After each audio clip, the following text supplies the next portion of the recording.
Mi general, cuando quieras. No damos un par de minutos más, nada, empezamos. Sí, empezamos. Bueno, buenos días a todos los presentes y muy especialmente a la excelentísima señora doña Sil Maguire, embajadora de Irlanda en España. Para el Instituto de Estudios Históricos Vances y Valdés y para el Cuerpo de la Nobleza del Principado de Asturias es un honor patrocinar este encuentro que es particularmente relevante. Represento en estas funciones al canciller del Cuerpo de la Nobleza del Principado de Asturias, que no puede estar presente hoy entre nosotros por circunstancias personales, y abro esta reunión. Desde mi punto de vista y sin invadir las responsabilidades de Alfredo, que luego dará introducción a nuestra embajadora, el título de la conferencia y el contenido yo creo que es particularmente importante en este preciso momento histórico. Las incertidumbres que ha producido el Brexit en el global de la Unión Europea, pero muy especialmente en nuestros dos países, nos hace que las reflexiones comunes de su país, embajadora, y de nuestro país, tengan de alguna manera conexiones importantes. Que además me da la sensación que conectan con aspectos históricos muy importantes de lo que ha sido el común enfoque ante el mundo de nuestros dos países. Por ello es para nosotros un verdadero honor tenerla hoy aquí, darle la bienvenida y estamos atentos a sus comentarios, que luego abriremos a la audiencia la posibilidad de incidir en alguno de los puntos que usted nos quiera traer. Bienvenida, embajadora, de nuevo un honor que haya accedido a estar hoy con nosotros, y bienvenidos a todos los presentes que han sido capaces de buscar un agujero en la agenda para acompañarnos hoy. Alfredo, tienes la palabra. Muchas gracias, general. Buenos días. En primer lugar, me gustaría agradecer la presencia de todos los asistentes, en especial de los embajadores, representantes diplomáticos y autoridades civiles y militares que nos están acompañando en este momento vía Zoom o a través de nuestro canal de YouTube. Deseo comenzar agradeciendo al Instituto de Estudios Históricos Vances y Valdés y en especial a su presidente, don Manuel Ruiz de Bucesta, el haber promovido la realización de esta conferencia, quien no ha podido acompañarnos como hubiera sido su deseo y quien a través de mí manda su saludo a todos los asistentes. Y del mismo modo agradecer a la Embajada de Irlanda en España su inestimable colaboración. Hoy me ha correspondido el honor de presentar a la embajadora de Irlanda en España, Sheila Maguire. Debo decir que para mí es un honor el poder presentar a la embajadora, quien tras su designación en 2017 como embajadora de Irlanda en España, viene realizando una gran labor en el mantenimiento de las estupendas relaciones hispano-irlandesas. La embajadora Maguire nació en la capital de Irlanda, Dublín, en el año 68. Licenciada en Historia y en Ciencias Políticas, en el año 1992 ingresó en el Ministerio de Asuntos Exteriores como tercera secretaria en el Departamento de Protocolo. Durante el año 93 trabajó en temas relacionados con el proceso de paz en Irlanda del Norte y en el año 94 es enviada a desempeñar el cargo en la Embajada en España hasta el año 1997. En el año 99 es ascendida a primera secretaria, puesto en el que es destinada en la Embajada de México en el año 2000. En 2007 es nombrada directora de la Dirección General de Europa y un año más tarde es ascendida al rango de embajadora, estrenando su cargo en 2008 como embajadora de Irlanda en la República Democrática Federal de Etiopía, observadora permanente de Irlanda ante la Unión Africana y desde el año 2011 embajadora ante Sudán del Sur.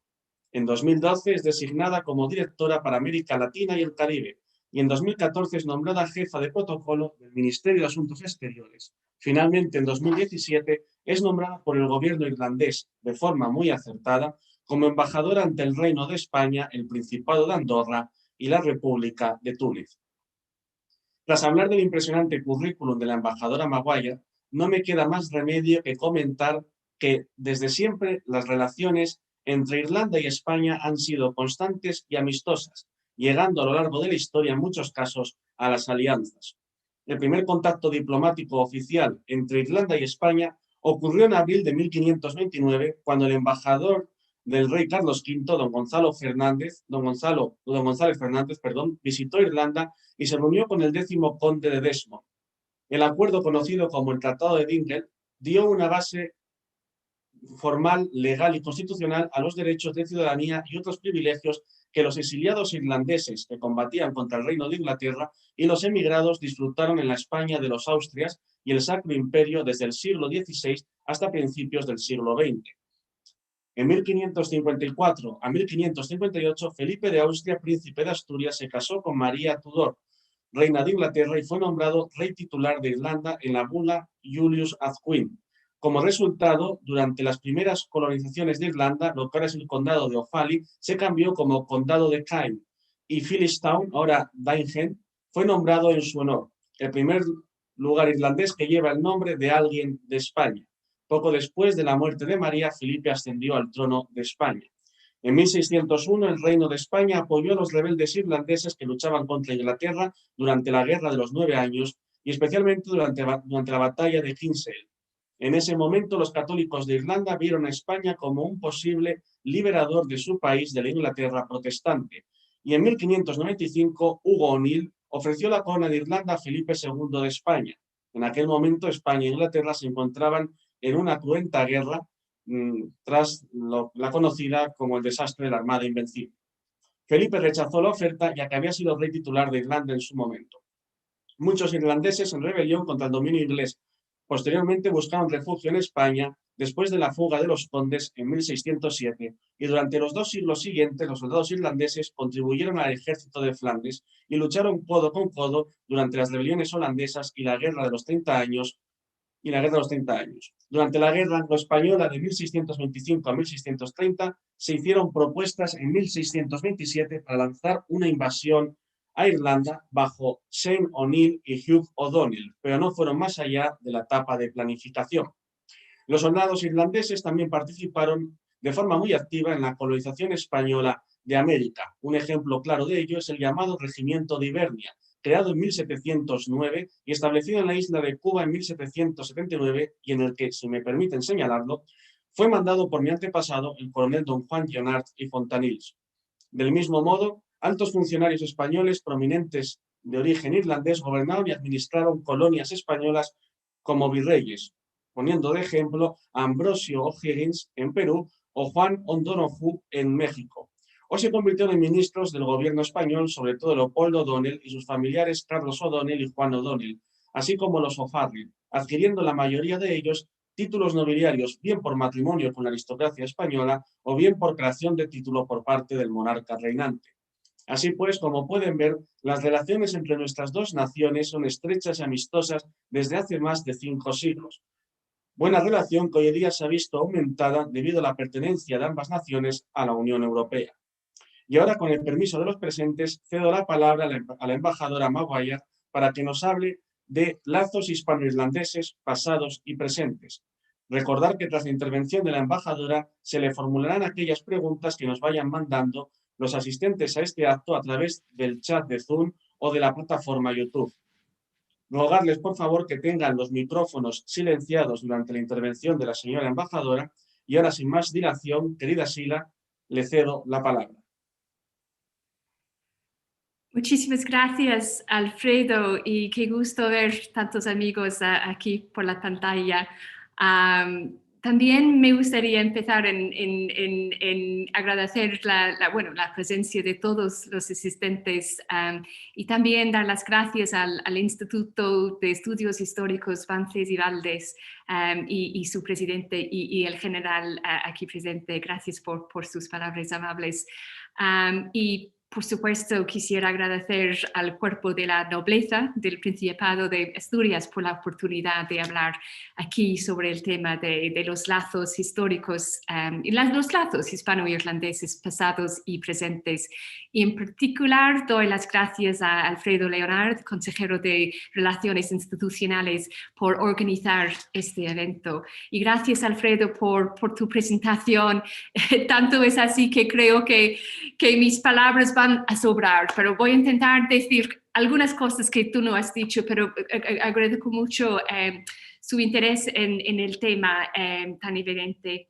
Y también agradezco que me hayan dado la oportunidad de hablarles en el mes de marzo, la fiesta nacional de Irlanda. El Día de San Patricio es el día 17 de marzo, pero somos una nación ambiciosa y global y por ello nos gusta celebrar este día durante todo el mes de marzo y en todas partes del mundo.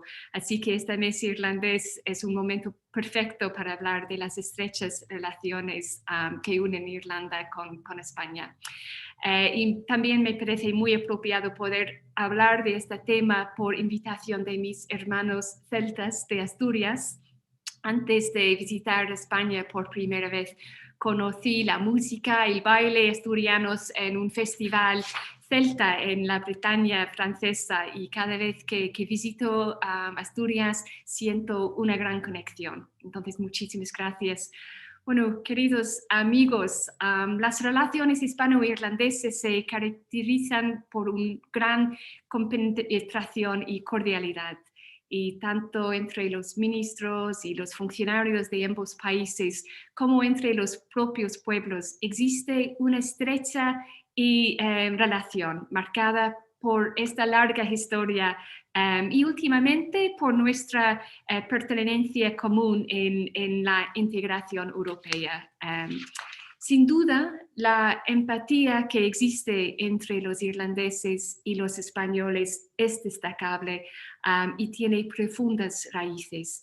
En mi charla de hoy pienso hablar de unos diversos periodos claves en nuestras relaciones y después, con mucho gusto, responderé a sus preguntas. Primero, hablaré de las tempranas migraciones entre nuestros países. Después, acerca de los vínculos durante los siglos XVII y XVIII, un poco como ha dicho Alfredo. Y para finalizar, quiero hablar sobre los lazos contemporáneos entre nuestros dos países. Entonces, para empezar con las tempranas migraciones entre Irlanda y España, según algunos estudios, se ha sabido que los lazos entre Irlanda y España datan de la prehistoria, con el Atlántico de trasfondo. Esta idea ha dejado muchas resonancias en nuestra cultura oral, nuestra historia y nuestra literatura. Las tradiciones gallega y gaélica encierran la idea de que entre los más tempranos pobladores de Irlanda se encontraban los milesios que se hicieron a la mar con destino a Irlanda hace más de 2000 años desde Galicia. Y según manuscritos compilados por monjes irlandeses entre los siglos VII y XI, hace más que 2000 años, el hijo del caudillo celta Breogán podía ver Irlanda desde lo alto de la Torre de Hércules en A Coruña, aunque Irlanda está a unos 900 kilómetros de las costas gallegas. Y por supuesto, aunque esta teoría es, por llamarlo de alguna manera, un hecho a nivel legendario, todos sabemos que en el fondo de las leyendas y en el folclore yacen muchas de las más enraizadas verdades de la humanidad. La posible veracidad histórica de este tema quizás es menos importante que lo que tiene de indicativo de la simpatía instintiva que marca nuestras relaciones. Y, por ejemplo, el escritor gallego Salvador de Madariaga comentó que eran tan cercanas nuestras características comunes que los irlandeses son simplemente españoles que se desorientaron y fueron a la deriva hacia el norte de Europa. Bueno, como muestra contemporánea de esta sintonía que sentimos, estoy encantada de que esta Torre de Hércules en A Coruña se encuentre entre los importantes monumentos españoles que se iluminarán en verde el próximo 17 de marzo para celebrar el Día de San Patricio, nuestra fiesta nacional, y celebrar los estrechos lazos de amistad que nos unen. Y aquí en Madrid, tanto la Fuente de Cibeles como la Puerta de Alcalá también se iluminarán en verde, así como otros 50 monumentos en toda España. Y estamos muy agradecidos a las autoridades por su apoyo a esta iniciativa que es a un nivel mundial. Por ejemplo, este año también se iluminarán en verde la Ópera de Sydney y las Cataratas de Niágara y muchos más lugares emblemáticos globales. Bueno, basta con este desvío al tema de iluminaciones y déjame volver a la historia. Hay también constancia de que en los siglos XIV y XV ya transitaban peregrinos irlandeses al camino de Santiago. Una cosa muy interesante es que ellos llegaron por mar, entonces que tuvimos un camino al mar entre Irlanda y España en aquel entonces. Y para los finales del siglo XVI había quedado tan firmemente establecido el comercio entre Irlanda y España que fueron establecidos puestos consulares irlandeses en diversas zonas de España. Veo que tenemos online un amigo Butler, David Butler, y Butler es una de las familias así que trabajaron en el comercio entre Irlanda y España. Y tuvimos comunidades así en Cádiz, en Santa Cruz de Tenerife, en Sevilla y en otros lugares. Los enviados de la corte de Felipe II a Irlanda informaron que muchos habitantes de los pueblos costeros de Irlanda hablaban español debido a su frecuente contacto con los buques comerciales de este país. Pues otro evento de este periodo que se recuerda aún en Irlanda fue el trágico naufragio en septiembre de 1588 de unos 20 buques de la Gran Armada en la costa oeste de Irlanda durante una terrible tormenta, con la consiguiente pérdida de muchas vidas. En Sligo, un pueblo al oeste de Irlanda, donde 3 de estos buques naufragaron y se perdieron unas 1000 vidas, hay ahora un museo de la Armada y cada año se conmemora esta trágica pérdida de las vidas humanas. Y ve que tenemos aquí presentes unos miembros de las Fuerzas Armadas españoles y creo que en general hay una presencia en Sligo cada año en septiembre para acompañar al embajador de España y el pueblo de Sligo en esta conmemoración. Los colegiales irlandeses aprenden en su clase de historia cómo fueron enviadas flotas españolas a Irlanda para apoyar a los jefes gaélicos dirigidos por personajes tales como Red Hugh O'Donnell y Hugh O'Neill de Ulster.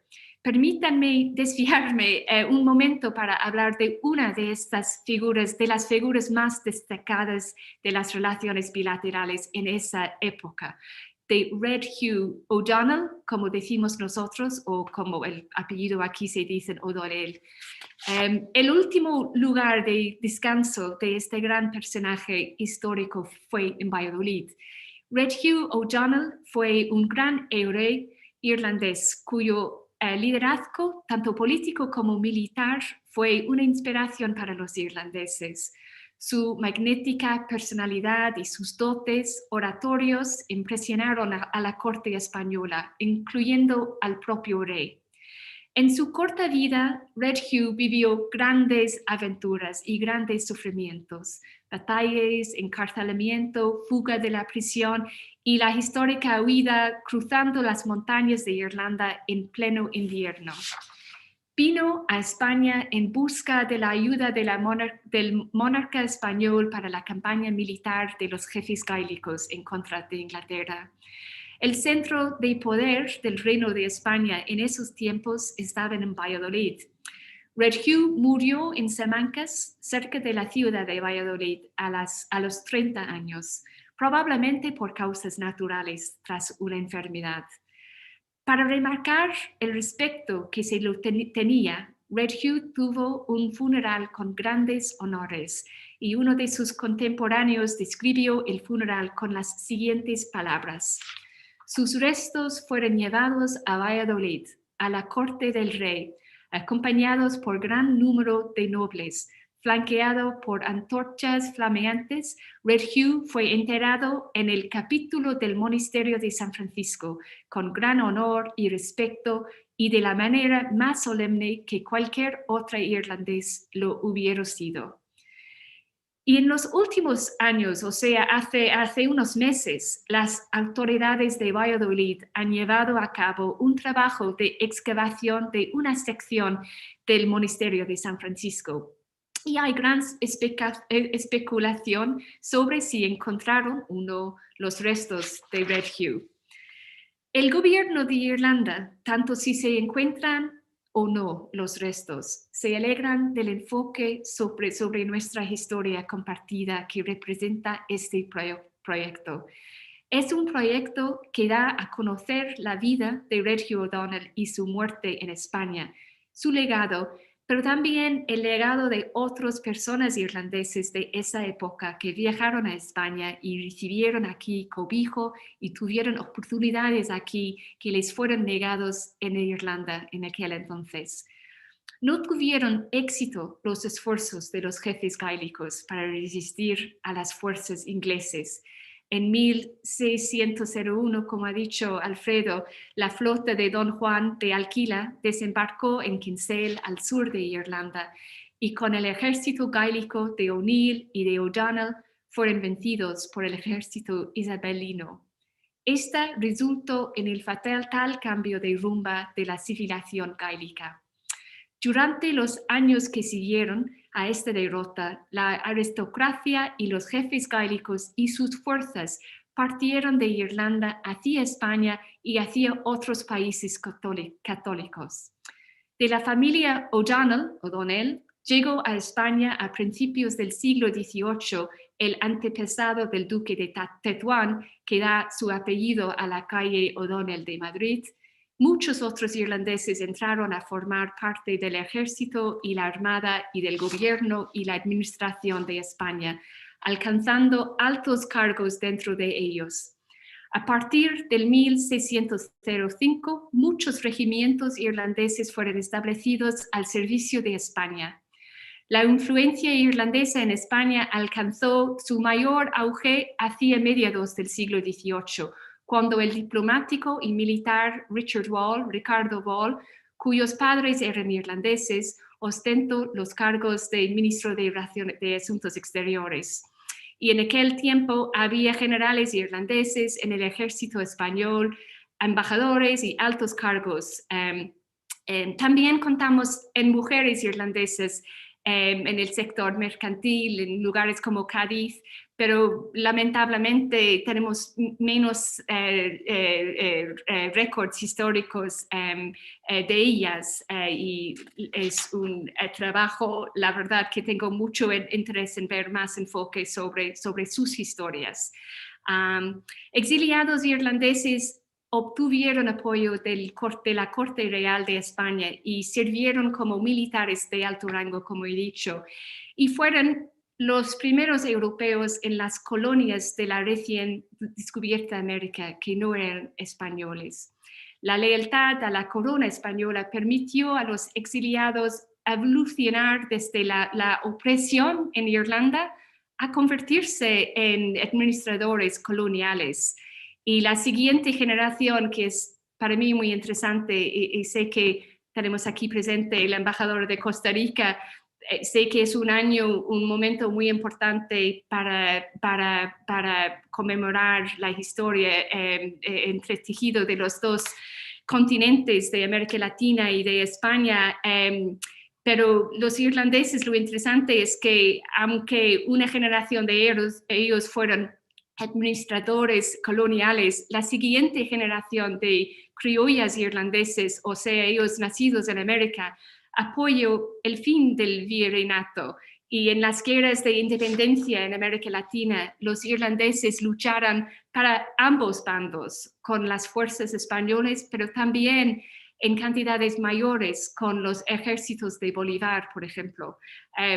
Alfredo habló de Ambrosio O'Higgins, que nació en Irlanda, en Sligo, y se mudó a España cuando tenía alrededor de 30 años. Alcanzó los más altos puestos en el servicio imperial, llegando a ser el virrey de Perú. Pero su hijo Bernardo dirigió el ejército independentista y es celebrado como el libertador de la República de Chile. Entonces los irlandeses nos encontramos en dos lados. España supuso además un importante refugio para los irlandeses que huyen de la persecución religiosa en Irlanda. Se fundaron colegios irlandeses en Salamanca, donde estuvieron funcionando durante 3 siglos y medio, pero así como también en Santiago de Compostela, en Sevilla, en Alcalá de Henares, en Madrid y también otros en los Países Bajos españoles. Bueno, ahora, ya que he comentado 2 periodos del pasado que tuvieron gran importancia en el desarrollo de los lazos entre Irlanda y España, permíteme que hable brevemente ahora sobre nuestras relaciones contemporáneas. Para ello quisiera comentar los siguientes 3 temas: las relaciones entre nuestros pueblos, las relaciones comerciales y también las relaciones políticas. He hablado de los irlandeses y españoles que en el pasado visitaron sus respectivos países y me alegra decir que el contacto entre nuestros pueblos nunca ha sido mayor que en la actualidad. A los irlandeses les encanta visitar España y de hecho antes del COVID más irlandeses visitaron España cada año que ningún otro país del mundo aparte del Reino Unido.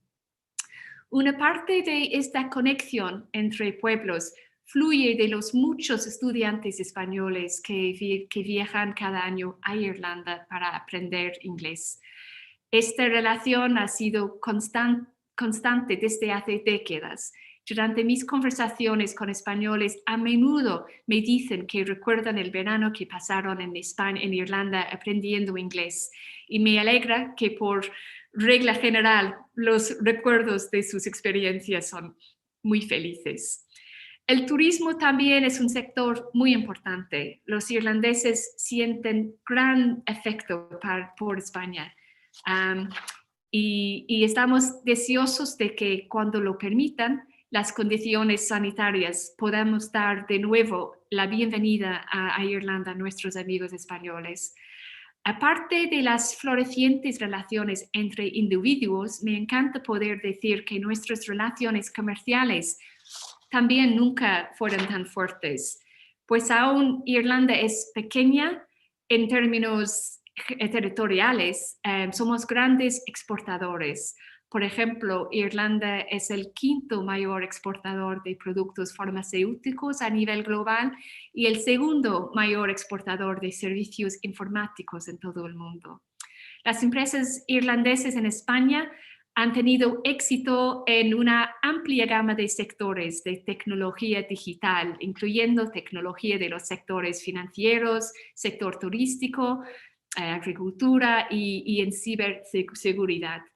Y para las empresas irlandesas del sector de alimentos y bebidas, España es nuestro 10º mercado en importancia y el 2º mercado más grande para nuestras exportaciones de mariscos. La actividad empresarial española en Irlanda se concentra en importantes proyectos de infraestructura, servicios financieros, productos farmacéuticos, telecomunicaciones, energía y tal. Y las empresas españolas han tenido mucho éxito concursando para grandes obras infraestructura y construcción en Irlanda. Pues finalmente, amigos, quiero hablar de nuestros robustos y positivas relaciones políticas. Irlanda y España son 2 países que han evolucionado a través de largos y complejos procesos históricos. Ambos cosechamos ahora los beneficios a todos los niveles de nuestra participación en la dinámica de la Unión Europea. Nuestro común compromiso con este proceso es sin lugar a dudas firme. Irlanda y España son una parte integrante de una comunidad más amplia, la Unión Europea, una unión que ha ayudado a ambos países a transformarse en países abiertas, modernas y diversas. Una unión que respalda a nuestros valores compartidos, así como un marco regulador para que podamos seguir fortaleciendo nuestras relaciones. Nosotros en Irlanda queremos en nuestra relación en España siga creciendo y con este deseo pongo fin a mi presentación y estaré encantada de contestar a sus preguntas. Muchísimas gracias. Muchas gracias, embajadora.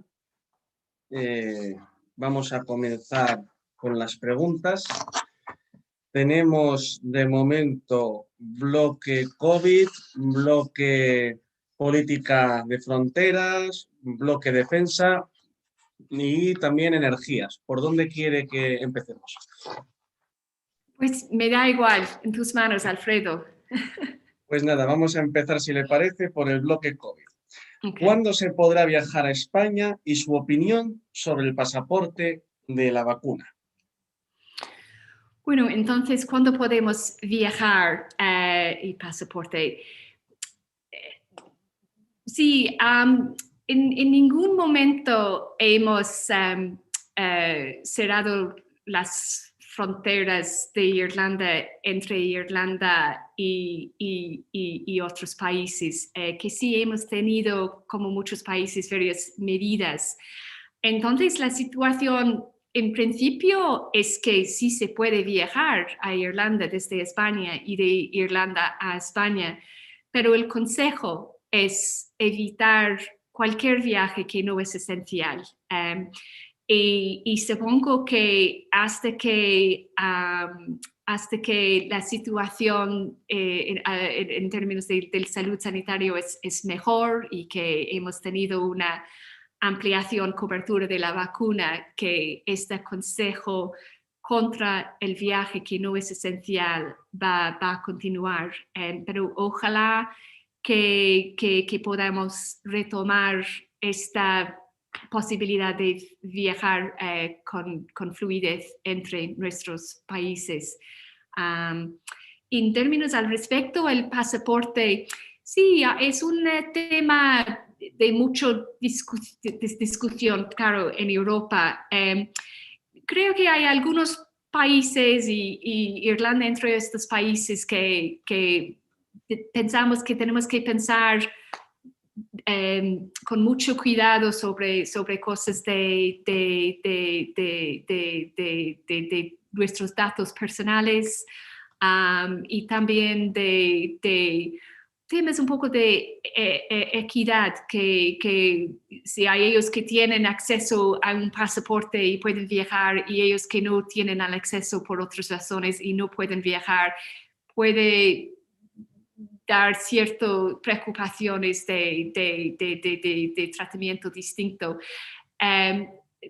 Pero también entendemos que para Irlanda, tanto para España, la recuperación del turismo es de una gran importancia para nuestra economía. Entonces, bueno, es un debate. Yo he vivido en varios países, he llevado durante muchos años mi documento amarillo en que confirma que he tenido varios tipos de pruebas para entrar en varios países. No sé, creo que ahí vamos, pero no sé, creo que tenemos que hacerlo con mucho cuidado y con mucho respeto para derechos y para una forma que sea respetando también igualdad. Muy bien. Siguiente pregunta sobre el bloque de la COVID. ¿Cómo se ha llevado en Irlanda el confinamiento y si ha tenido tanto daño para la economía como en España? El confinamiento en Irlanda, bueno, una cosa para un comentario general es decir que claro que cada país tiene que evaluar sus opciones teniendo en cuenta la presión sobre sus sectores de salud y la situación de sus más vulnerables. Y en Irlanda siempre la preocupación para nosotros ha sido el temor, digo, de la presión bajo nuestros UCIs. Irlanda es un país de 4.6 millones. Francamente, el sector público y el sector sanidad ha tenido mucha presión durante los últimos años por varias razones y para nosotros proteger los hospitales y los UCIs ha sido una prioridad durante todos los últimos 12 meses y ha informado nuestras decisiones. Entonces, en Irlanda, no hemos tenido un confinamiento como aquí en España de 3 meses en casa. Es más de tener de consejos fuertes de quedar en tu comunidad, en tu casa. Hemos tenido la posibilidad de ir andando en una zona de 5 kilómetros de la casa, pero en Irlanda todavía y con pocos cambios, las tiendas, las peluquerías, los bares siguen cerrados. Entonces es muy duro y ha tenido un impacto muy fuerte sobre estos sectores como aquí del turismo y del todo lo que tiene que ver con bares, restaurantes, muy duro. En otros sectores, por ser un país muy exportador, como he dicho, de cosas, de productos farmacéuticos y de productos digitales. Estos sectores han podido seguir trabajando. Entonces, ves, hay un desequilibrio en impacto en Irlanda.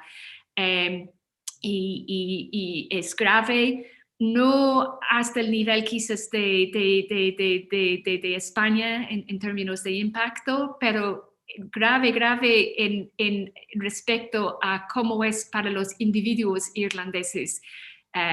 Mi familia, mis amigos, pero el compromiso hay, claro, por supuesto, hay quejas, pero en general está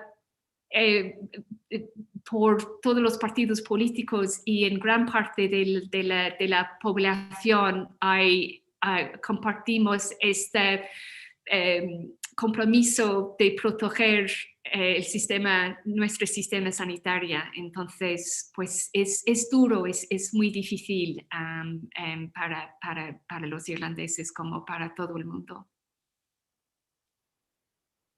Muchas gracias, embajadora. Eso es verdad, es muy difícil, pero bueno, yo creo que saldremos todos adelante. Siguiendo con la COVID, me quedan 2 preguntas y terminamos este bloque. ¿Qué medidas ha tomado la embajada en este tiempo desde la declaración del estado de alarma en el Reino de España para atender a los residentes irlandeses en nuestro país? Bueno, entonces, cuando hace 12 meses, como todo el mundo aquí, un día fuimos a nuestras casas y ahí quedamos durante 3 meses. Entonces, la embajada, varias embajadas lo hicieron de varias maneras. Nosotros que sí tuvimos los herramientas de computadores y todos de poder trabajar en casa. Y nuestros clientes, la mayoría de ellos estaban fuera de Madrid, por las Islas Canarias o por Málaga, por Alicante. Entonces decidimos trabajar desde casa y llevamos durante marzo y junio hasta que empezaron de nuevo los vuelos, meses, semanas y meses, horas 24/7, como dicen en inglés, de trabajo con los irlandeses que no consiguieron vuelos para regresar a Irlanda. Hablo de los irlandeses que estaban aquí de vacaciones. A lo mejor he visto estadísticas que dicen que unos 70,000 irlandeses llegaron en Irlanda desde España en marzo. Entonces, la gran mayoría de ellos que estaban de vacaciones en España, o muchos que pasan aquí unos meses, de los jubilados que pasan aquí unos meses, la gran mayoría de ellos sí regresaron a Irlanda, pero estábamos trabajando meses con ellos que quedaron aquí.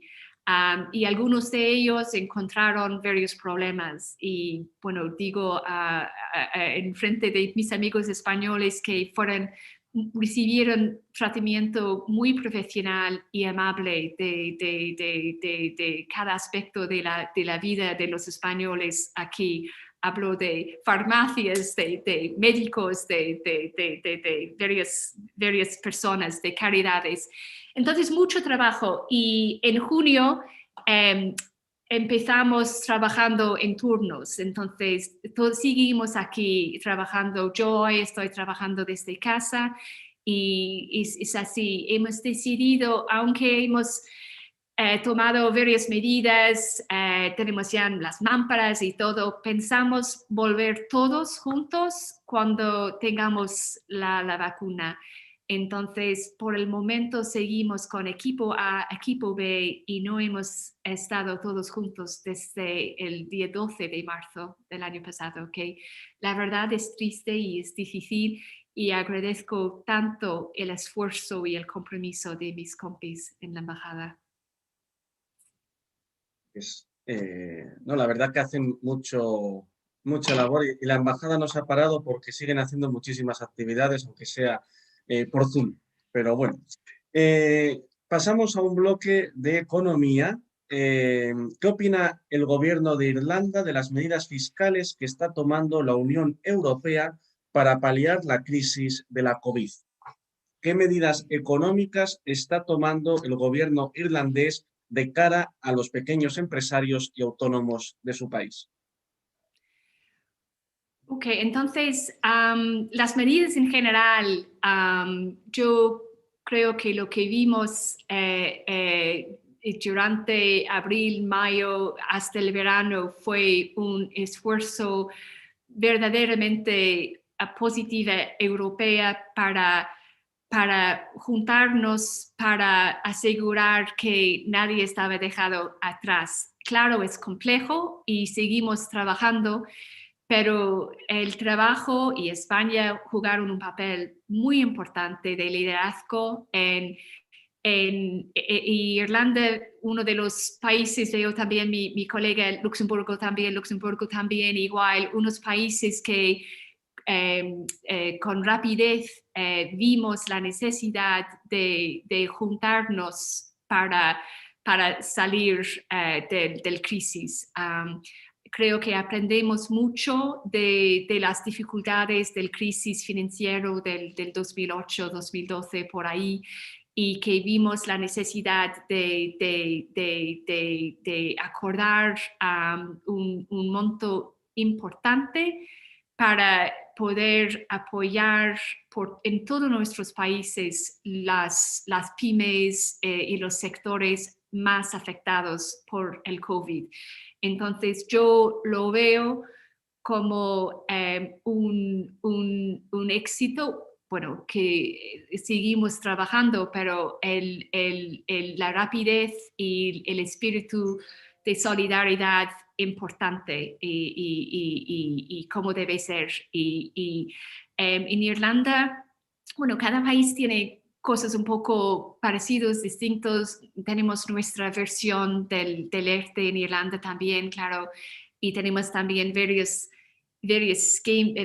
programas para ayudar pymes en distintos sectores, por ejemplo, en los hoteles y en los bares que han sido y que siguen sufriendo mucho, que no han tenido las oportunidades de estar abierto como en muchos países. Y es un red de esquemas, de posibilidades dirigidos a individuos, a empresas, y también hay, aunque distinto, todo vinculado, que todo está pasando al mismo tiempo que el COVID.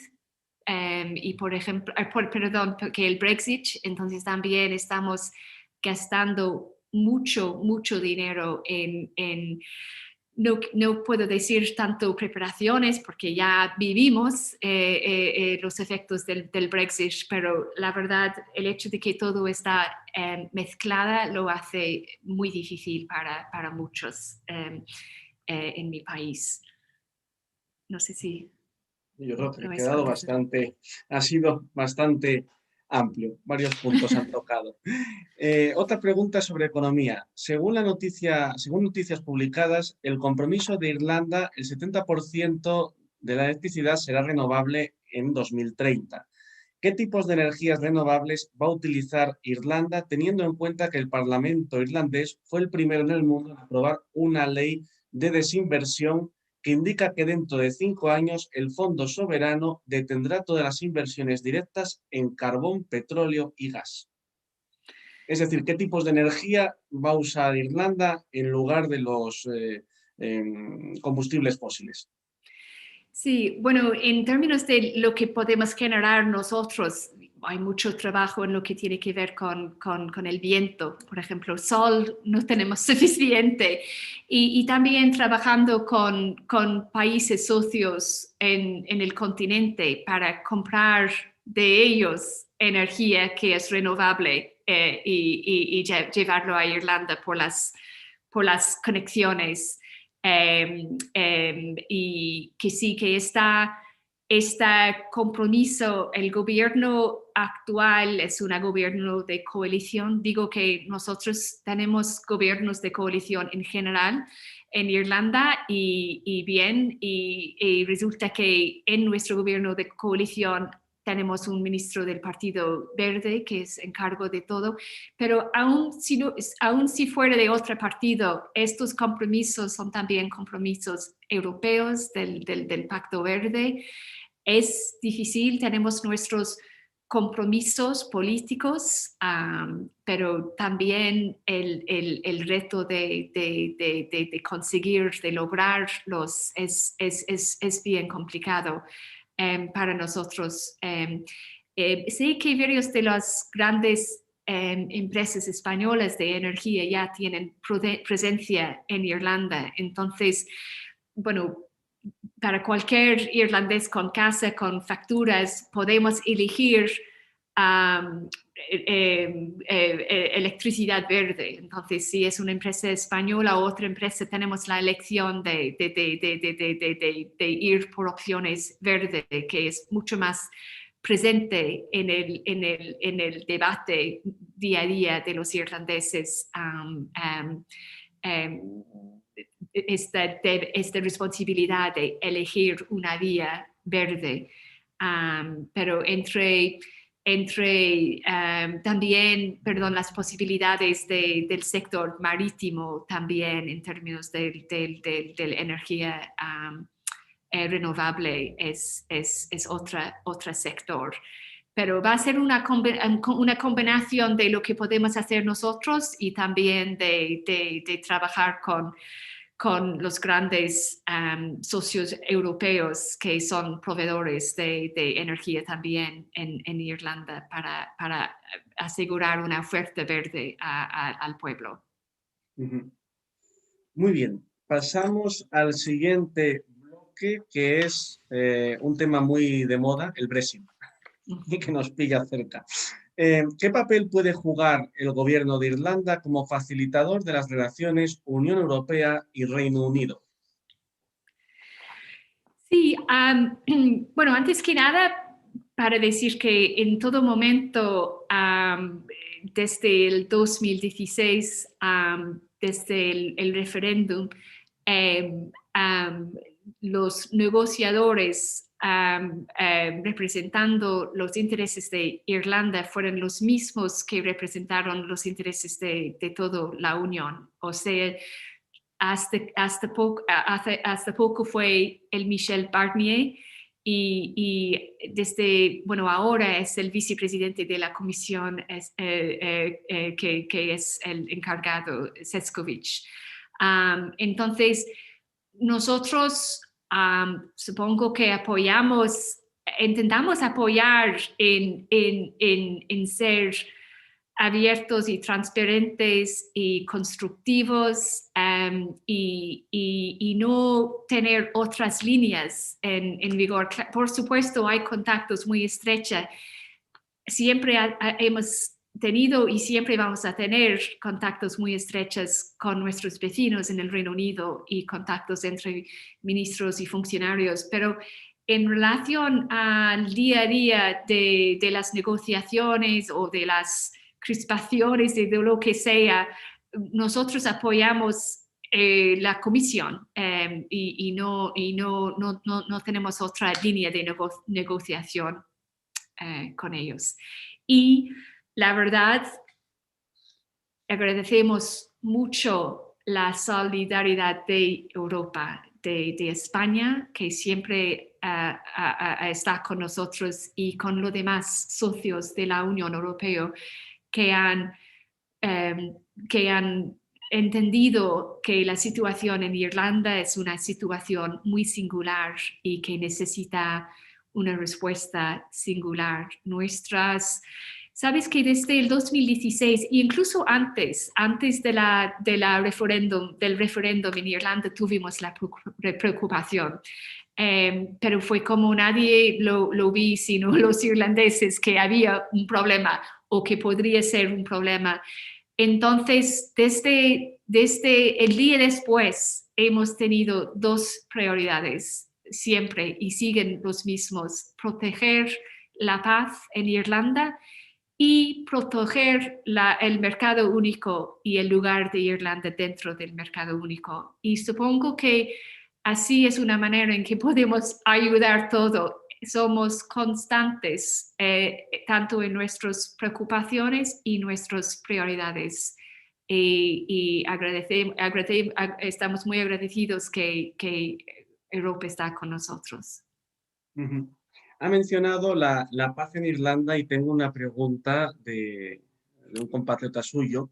¿Qué le parece el tema de que el gobierno del Reino Unido esté cambiando unilateralmente la implementación del protocolo de Irlanda del Norte en relación con el acuerdo Brexit y la posibilidad de desestabilizar el proceso de paz? Ya ha surgido un grupo paramilitar unionista que ha retirado su apoyo al acuerdo de paz del Viernes Santo. ¿Cuál es su opinión? Sí, bueno, entonces, como comentario general, es que para nosotros el paz en Irlanda es un paz muy delicado, y cualquier cosa que representa una amenaza al equilibrio muy delicado, muy sensible, es algo que representa una gran preocupación para nosotros. Y el Brexit representa un gran punto de desequilibrio. Es que, como tal, es que para nosotros el proceso de paz, el acuerdo del Viernes Santo, todo fue basado en nuestra membresía de la Unión Europea. Entonces, para ellos de Irlanda del Norte, se puede sentir británico, irlandés, los dos, pero sobre todo también europeos. Entonces, con el Brexit representa un gran choque al equilibrio muy delicado que hemos logrado. Entonces, sí, el acuerdo de retirada, el Brexit, bueno, no hay un buen Brexit para nosotros. Es un tema de mitigar los aspectos más problemáticos. Entonces, lo que conseguimos con el acuerdo de retirada es un acuerdo internacional, un acuerdo legal internacional, y hay que respetarlo. Entonces, cualquier asuntos, cualquier dudas, cualquier pronunciamientos que representa un tipo de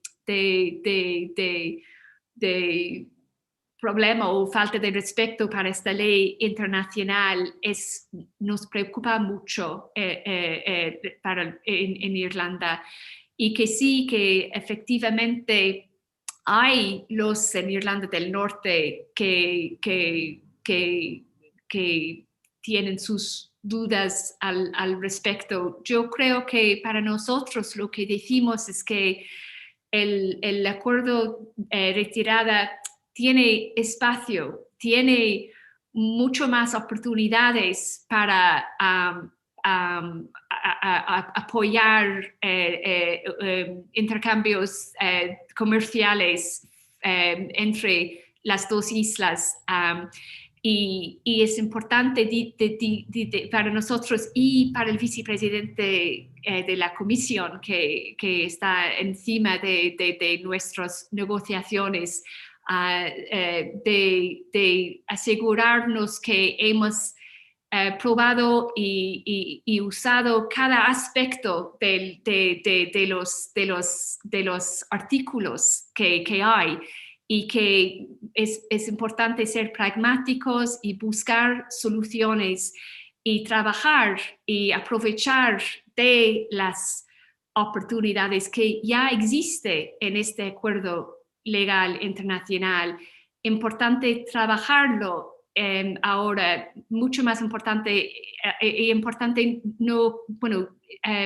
ser pragmáticos, y más pragmatismo, menos cosas políticos, y buscar soluciones dentro del acuerdo, que no es un acuerdo de Europa entre Europa, es un acuerdo bilateral entre la Unión Europea y el Reino Unido, y tenemos todas nuestras responsabilidades de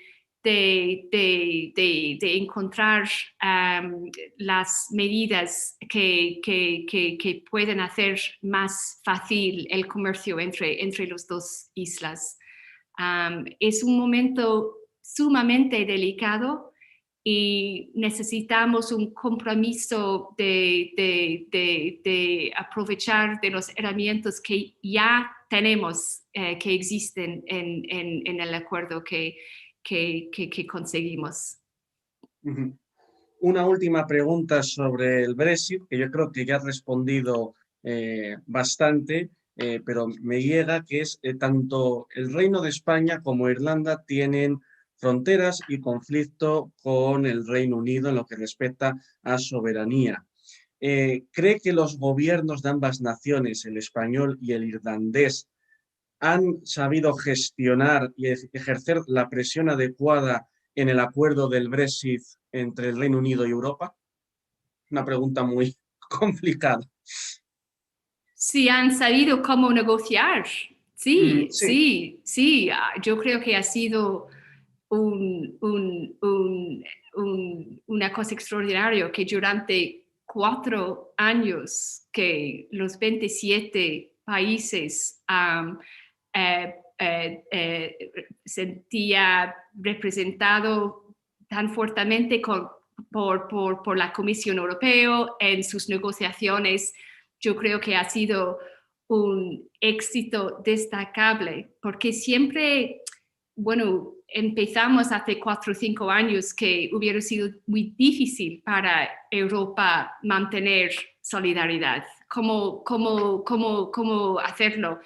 Pero fue extraordinario la manera de que negociamos entre nosotros nuestro mandato para la Comisión, para Michel Barnier y su equipo, y durante 4 años de negociaciones seguimos en la misma línea, y había varios intentos de romper esta solidaridad, esta unidad, pero al final creo que para Europa la importancia de nuestra unión, de proteger no simplemente nuestro mercado único, pero nuestra unión de valores ha sido la prioridad, y no simplemente para los gobiernos, pero también para para los pueblos. Pienso, por ejemplo, había muchos que dijeron que la industria de automóviles de Alemania nunca estaría preparados de seguir con la línea de los gobiernos, pero no fue así. Pero para estos empresas importantes europeos, supongo que la importancia de la protección de nuestra unión también fue algo que reconocieron ellos también. Entonces, mira, es imperfecto, claro, como todas las cosas en la vida, pero en mi juicio ha sido un gran éxito que la Unión Europea ha mantenido su unidad y que sigue manteniendo su unidad para proteger nuestra unión querida. Muy bien, pues me quedan 4 preguntas, 2 relacionadas con cultura y 2 con política exterior de la Unión Europea. Si le parece, vamos con las políticas y terminamos con la cultura, que siempre es más divertido. ¿Qué postura tiene el gobierno de Irlanda respecto a la inmigración ilegal proveniente de África y Oriente Medio que tanto afecta a los países del este y sur de Europa? Sí, Irlanda ha tenido una experiencia interesante en los últimos 30 años. Distinto a España, por supuesto, porque no estamos tan cerca, pero ya en Irlanda ahora creo que son el 16, 17 de nuestra población nacieron fuera de Irlanda, y es un cambio de una generación. Se puede decir que 30 años es una generación. Entonces, Irlanda hoy día es diverso, pero todavía no hemos logrado la diversidad en nuestros, digamos, como en términos de empleo o de calidad de vivienda o de experiencia. Entonces tenemos mucho que hacer en Irlanda para lograr nuestros compromisos bajo, por ejemplo, la Agenda 2030. En relación de la inmigración actual, supongo que, francamente, por ser una isla en el oeste de Europa, no llegaron a Irlanda como están llegando aquí a España o al Reino Unido desde Francia muchos. Entonces, esta crispación que ves en algunos países no es tan fuerte, pero yo siempre llevo ahora casi 4 años en España y siempre he pensado que los españoles son muy acogedor, que sí, claro, hay crispación, quizás más ahora que antes, pero en general los españoles en la manera que recibieron los irlandeses en los siglos XVII y XVIII, veo que por la gran cantidad de gente de todo el mundo que han encontrado cobijo aquí en España hoy día, es algo que admiro mucho. Sé que es muy difícil, pero yo creo, desde mis experiencias cuando viví en Etiopía, los números que han intentado llegar a Europa en el 2015 o últimamente son poco. Es que creo que Europa es una gran tarea para nosotros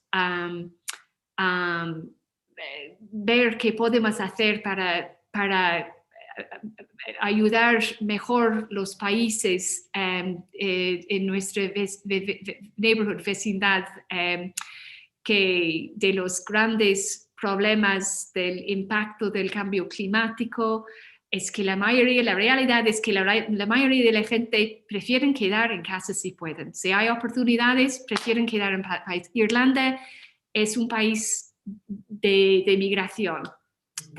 Dicen que hay 4 millones de los en los Estados Unidos que tienen raíces irlandeses. 44 millones creo que dicen ahora. Y de una cierta manera tenemos y todavía muchos irlandeses migramos para pasar unos años en Australia o en otros países y volver a casa. Es por eso que digo que si es posible quedar en casa, es un deseo de mucha gente y creo que la política de España es una política que compartimos nosotros, que tenemos que respetar derechos humanos, respetar el derecho humanitario internacional, apoyar los migrantes, los refugios, pero también apoyar los países que están afrontando una realidad imposible para nosotros entender del conflicto, del cambio climático, de la pobreza, del hambre. Cuando estas cosas continúan, la inmigración va a continuar. Entonces es complejo y tenemos que tener una respuesta multidisciplinaria y tiene que ser basado también, digo yo, en derechos humanos. Señalo un punto más que tenemos en común nuestros dos países, que es que somos países migrantes. Y además de una migración, como usted ha señalado, de salir fuera de nuestros países, hacer fortuna y luego intentar, si es posible, volver a regresar, ¿no? O si no, hacer comunidad o piña dentro del país al que se ha emigrado. Bien, última pregunta sobre política. Dentro de la estrategia actual de la OTAN existen dos esfuerzos principales. El primero orientado hacia el este y otro hacia el sur. Si bien es un esfuerzo global de todos los países integrantes, Irlanda, aunque no sea miembro de la OTAN, sí que participa en la Asociación para la Paz. ¿Cuál es el compromiso actual de Irlanda en relación a estos dos esfuerzos estratégicos de la OTAN? Bueno, nosotros, aunque somos neutral militarmente, no somos neutral en términos del paz. Somos muy orgullosos del hecho de que no ha sido ni un día en los últimos 61 años en que no tuvimos un peacekeeper, un soldado o un miembro de la policía trabajando en una misión para el mantenimiento del paz. Entonces, bueno, para explicar un poco que somos muy presentes codo a codo, por ejemplo, con España en países como Líbano y también en Mali y dentro de la Unión Europea. Por supuesto, estamos un miembro de nuestras actividades europeas en favor de la paz. Que sí, que en términos de la OTAN, y sabes que es una de estas cosas que simplemente no es ni una cosa sé que es difícil para países como España y también mucho para los países del este de Europa que son tan en favor de la OTAN. Es difícil a veces entender cómo es para Irlanda y no es una política, digamos, de políticos, es algo muy de la gente, como he dicho, que muy en favor de todas estas misiones de paz de la Unión, de las Naciones Unidas o de la Unión Europea.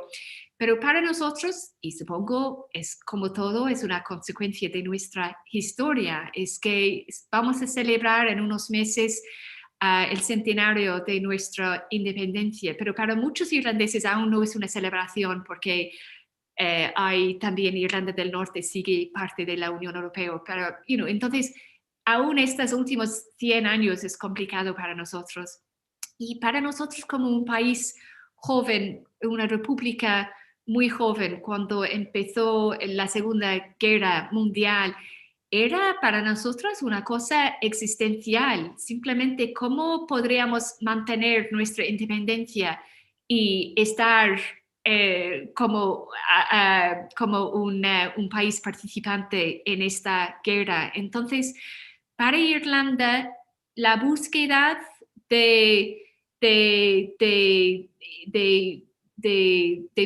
mantenimiento de nuestra política de neutralidad es importante, pero también hemos evolucionado mucho en que sí ahora podemos participar en varias misiones de la Unión Europea y de las Naciones Unidas, pero bajo ciertas garantías que necesitamos, porque siempre tenemos que consultar con el Congreso y con el gobierno y con otros aspectos de la vida. Entonces, no sé, el debate siempre es sensible para nosotros, pero nuestra intención es ser miembros activos en estas misiones que acordan con nuestras situación nacional de respetar nuestra neutralidad militar. Muy bien. Y ahora ya terminamos, embajadora, con las dos preguntas sobre cultura.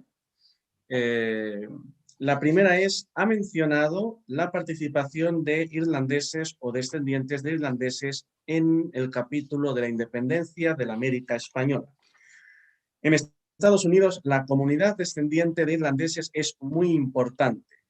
¿Le consta que en Latinoamérica sea tan participativa la comunidad irlandesa, tan representativa la comunidad irlandesa? A mí me parece muy interesante. Yo creo, y es una teoría mía, que por alguna razón en los Estados Unidos todas estas comunidades siguen con esta sensación de su identidad lejano. Entonces hablan de Joe Biden, el presidente, como su orgullo en sus raíces irlandeses. Y efectivamente, yo como jefa de protocolo trabajé en su viaje a Irlanda en el 2016. Entonces vi cómo fue para él caminar por las calles del este y el oeste de Irlanda, calles donde salieron sus antepasados en el siglo XIX, pero sigue para él muy importante. Pero en América Latina es como fueron mucho más integrados los irlandeses. Yo tengo aquí un libro, Paisanos se llama, y dice The Forgotten Irish Who Changed the Face of Latin America. Es interesante porque se fueron y se quedaron. Tú, Alfredo, mencionaste, por ejemplo, O'Donoghue. Y O'Donoghue en México, la verdad, ni lo letra como en Irlanda. Está letrado en una forma mexicano ahora, con un J al final y todo. O'Farrill también hizo referencia a O'Farrill. Yo conocí los O'Farrills cuando vivía ahí. Y la verdad, están tan mexicanos y sus intereses tienen que ver con su entorno, tienen un cierto interés en Irlanda, pero no es como en los Estados Unidos ni en como Argentina. Por sus razones propias, es como las distintas comunidades inmigrantes han mantenido una distancia entre ellos mucho más tiempo que en otros países, por ejemplo, de América Latina, donde los irlandeses llegaron, integraron, quedaron, casaron y por supuesto en países como Perú, Chile, hay familias como Higgins y otros O'Farrills y están contentos con los vínculos, pero no es una cosa de identidad. Su identidad primaria es su identidad nacional. Son peruanos, son chilenos, son colombianos antes que nada. Y no escuchas así, bueno, soy también irlandés. Personalmente lo veo pues interesante y no hay uno que es mejor que el otro. Es una reflexión, pero quizás quizás soy un poco sentimental, pero a mí me gusta la manera que los irlandeses de alguna manera son tan integrados en América Latina que necesitamos libros así para explicarlo. Una pregunta esta es mía, si me lo permite, embajadora.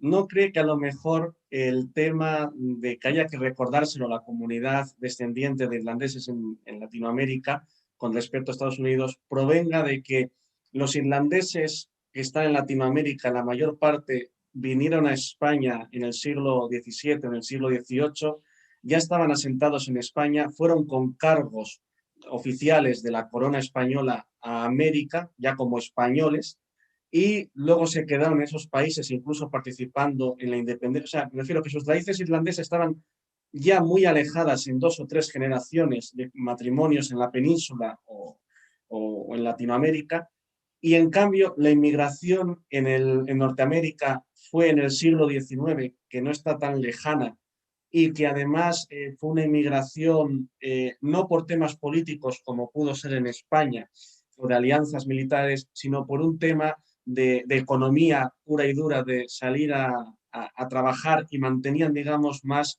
las raíces hasta el punto de que fiestas como Halloween y la comunidad irlandesa, San Patricio, se celebra en Estados Unidos casi igual que en Dublín, me parece. Sí, la verdad es que las celebraciones en los Estados Unidos son mucho más grandes que en Dublín.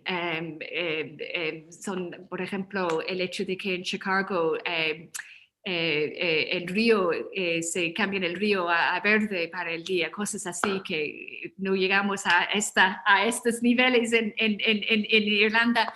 Sí, puede ser, es interesante. Es que supongo que los Estados Unidos, las cantidades de inmigrantes que llegaron en el siglo, los irlandeses sí que llegaron también en el siglo antes de Irlanda del Norte, por ejemplo, muchos de los primeros presidentes de los Estados Unidos, de ellos que son Scotch-Irish, muchos de ellos llegaron de Irlanda del Norte con los, digamos, primeros pobladores europeos que llegaron a los Estados Unidos. En el siglo XIX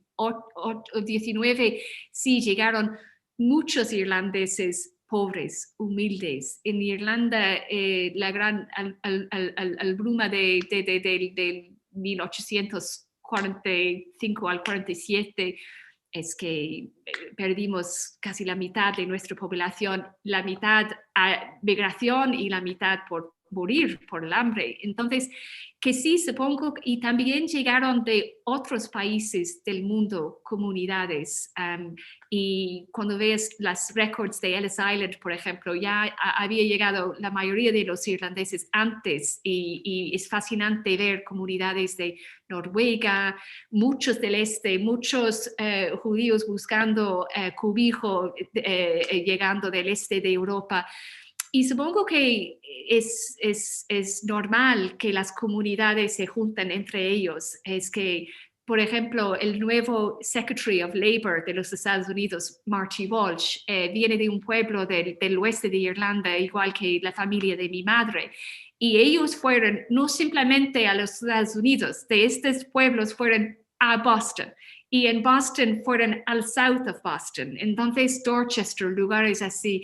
Es muy normal, pero llegaron tantos de Irlanda y temprano y se fueron entonces a todo el país. Pero tiene que ver algo con los Estados Unidos. I mean, hablan de cuando... mira, si vas a Wikipedia para consultar quién es alguien, dice of, Irish, German and Chinese ancestry. Y no desconozco de otros países donde lo hacen así. Quizás en Canadá también, pero es interesante. En los Estados Unidos tienen mucho interés en el tema de sus antepasados. Y qué bien para nosotros, porque la verdad es un vínculo que celebramos y apreciamos, y efectivamente nos entendemos mucho con los Estados Unidos, y francamente había tantos irlandeses en la administración de Trump que hay ahora en la administración de Biden. Y la verdad, para un país pequeño en el oeste, en el Atlántico, muy importante tener esta sensación de sintonía y ahora más que nada, porque por ejemplo, en el tema del Brexit, por ejemplo, hay muchos congresistas importantes con mucho interés en el tema, y es importante. Pues la última pregunta, embajadora, también con cultura. ¿La embajada tiene algún acuerdo con grupos folclóricos, entre comillas, celtas, en territorios que eran celtas del norte de España, como Galicia o Asturias? ¿Se organiza algún acto internacional en España de este tipo folclórico? Posiblemente, bueno, voy a decir dos cosas entonces al respecto. Posiblemente el evento, posiblemente el evento más grande cultural que tiene lugar en tiempos normales no es un evento de la embajada, es un evento en Cáceres, es un festival internacional cada año de música y baile irlandés, y el motor, la